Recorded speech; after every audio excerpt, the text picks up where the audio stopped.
What's your guys' takeaway right now with the broader macro picture? And where do you guys think things are going in quarter three? So to Preston.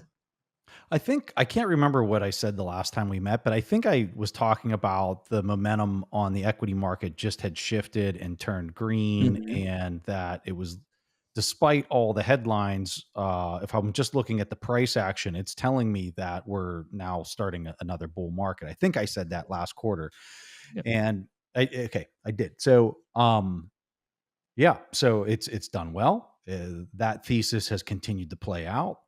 I have no indications that that's letting up in equities and that equities are going to continue to outperform the dollar, is what I would compare it to. With respect to fixed income, I suspect, I can't remember what I said, but I suspect that I would have said that there's no indications that the sell off is over and that the sell off is going to continue, based off of the volatility and the trends that I was looking at. That has definitely been right over in Europe. In the US, I think it's continued to sell off since the last time we met. Um, I think I remember talking about oil being the thing to really kind of watch, and wasn't quite sure whether that's breaking out or not breaking out, but hitting its low. I think that has gone. Let me pull up a chart real fast from the last time we talked. It has gone pretty sideways since the last time we've talked, which would potentially confirm that we're seeing that pivoting and that the bottom is being laid right now. Um, a lot of people would disagree with that oil thesis because they're expecting a recession. They're expecting, like, when you look at bankruptcies, especially in the commercial sector, the issues that are happening in the commercial sector, I think a lot of people are expecting that to get really nasty into the third quarter and fourth quarter. And it may, I think on the real estate side, commercial real estate side, it may. But it seems that there's been a pivot in central banking policy, and that they are being more accommodative through all the different levers that they're able to pull to make sure that there's enough liquidity in the system.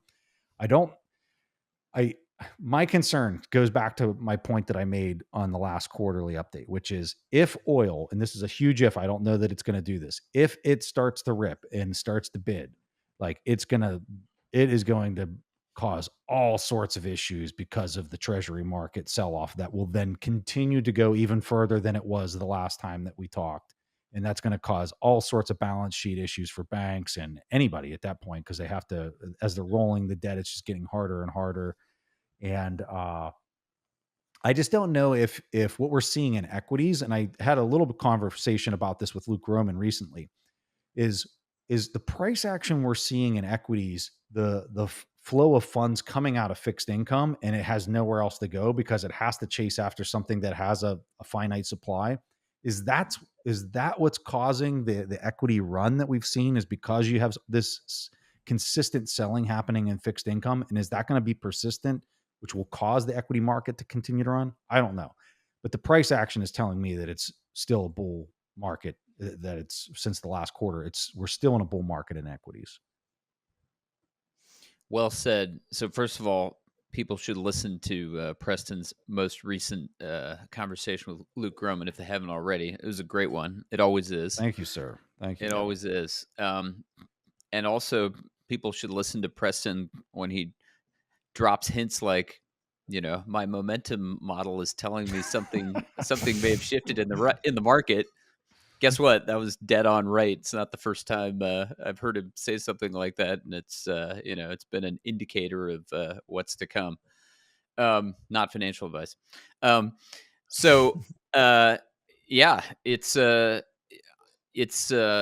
couldn't have put it any better. I really don't have much to add other than the economy seems stronger than most people thought it would be, despite the fact that rates are so much higher. Stimulus out of China may be helping to goose things at the moment because their reopening was weak and they've decided to stimulate more recently. So that could be a factor. I'm still cautious about a recession. It may not happen It probably won't happen this year, but I still think more likely than not it happens by the end of next year. But, we have to be we have to listen to the market, and we have to be positioned basically for any and all possibilities. And so, yeah, it's been more important to be diversified if you're a normie than ever. And if you're a, hardcore Bitcoiner and can suffer the volatility, that's a different way to live. But yeah, these are as uncertain times as ever with respect to which way are asset prices, likely to go, especially in the short term. Andy, what are your thoughts on the flow of funds coming out of fixed income into equities, and that's what's driving the bullish price action that we've seen for the year? Yeah, I think it's a really interesting idea. I think that um I think that definitely on average the statistics would suggest that a lot of people are offside in the sense of they sort of they what's the word? They got cautious, they got nervous, they sort of fled to or hid in short-term fixed income. Talking about, Hmm. T-bills basically and money market funds. So I think that there's perhaps never been as much money in money market funds and T-bills ever as there is now, which Hmm. means equities are under owned, which means that, when you start to get a positive trend in equities, anyone who gets evaluated on short-term performance has their has their oh shit moment and realizes they're off sides. If you're a hedge fund manager and you get paid at year end and the year's half over and you've been too conservative and you haven't made money, you start to Hmm. get nervous. So I think that could be a real factor. And yeah, as to the hypothesis about specifically the huge fund flows coming out of fixed income having to go somewhere, I think that's true. Sort of suspect that more of the flow has been into short term. So if you're saying, okay, like the Yeah. long end of the curve went up, so like, treasuries and mortgages and junk debt lost a bunch of assets flowed out of there. I suppose I'd assume that more of the flow went into money markets and short term treasuries, but it Hmm. wouldn't surprise me at all if a significant amount went into equities. Yeah, I agree with that. I mean, that's why. Yeah. Which is to your point, it's like, look, when the flows are that large, even if it's, some slice of the flow going into Yeah. another asset class, it still moves the needle. You're gonna have to get somewhere. Like, let's just play a scenario. I'm not saying this is my base case, but let's just say that energy prices do rip into the close of the year, right? Now, all of a sudden, all of your yields on bonds are gonna have to sell off even more than where they're already at, right? Those yields are gonna blow out.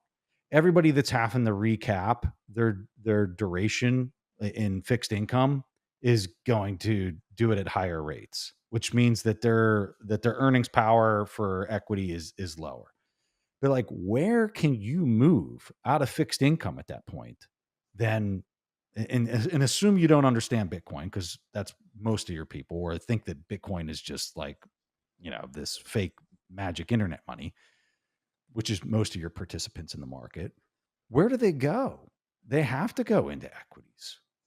Michael Saylor does such a great job talking about why it's so hard to own commodities. So, like, even if the commodity prices are ripping, like, if you're buying any type of spot, like, you get into this duration issue where, like, some of the stuff that you're buying is only good for 30 days, or like, commodities are really hard to do unless you're just in a really short time window from like an investing standpoint. But most investors, in my opinion, most investors that are like really making the big moves, they're long-term investors. They're trying to own something for multiple years. And so, like, where does that person go, especially if they're coming out of fixed income? Like, where is that person going to go other than the equity market to preserve their buying power? And imagine the narrative and the story here, because we see it's been, yes, the base of stocks in the Nasdaq has been broadening in terms of the ones that are making gains, but still most of the gains came from a handful of AI linked companies, right? Not only do you have this strong narrative in AI, but Preston, what you said about refinancing risk is spot on. What companies don't have refinancing risk? These Yeah. giant fortress balance sheet tech companies, right? They have net cash, not net debt. So unlike higher levered balance sheets that have debt that have to refi at higher rates, these guys, these guys are bulletproof in that regard. It's amazing in business school. Like if you're looking at a company and it has no debt, like the professor's, is going to push up his glasses and be like, well, they need to issue some debt because they're going to have a higher bottom line because they're going to get this advantage for their interest expense, right?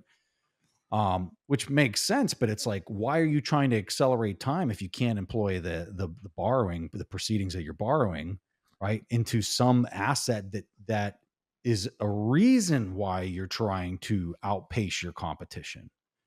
And so I think it's been such a business practice when interest rates always go down for 4 decades straight. It becomes this thing that you just take on debt because you make more money if you take on debt because of the way that the accounting works, right? And so they've done this, and the companies have done this year in and year out for 40 years, only to find out that when you have to roll that debt at a higher interest rate, all of a sudden that little neat calculation that your interest expense like reduced your income, and you actually made more money by having debt on the balance sheet. All of a sudden, that's just not as valid anymore, and you're making less money, and you're scaring the hell out of yourself because the ratio of interest expense to income is not even close to what it was before when you had a 0.5% or 2% interest, and now it's 4% interest or 7% interest or whatever it might be for name it company. It's a drastic shift for corporate executives. It's a drastic shift for CFOs that they've never had to deal with in their entire lifetime. And they need to wake up and stop listening to the people teaching these MBA programs.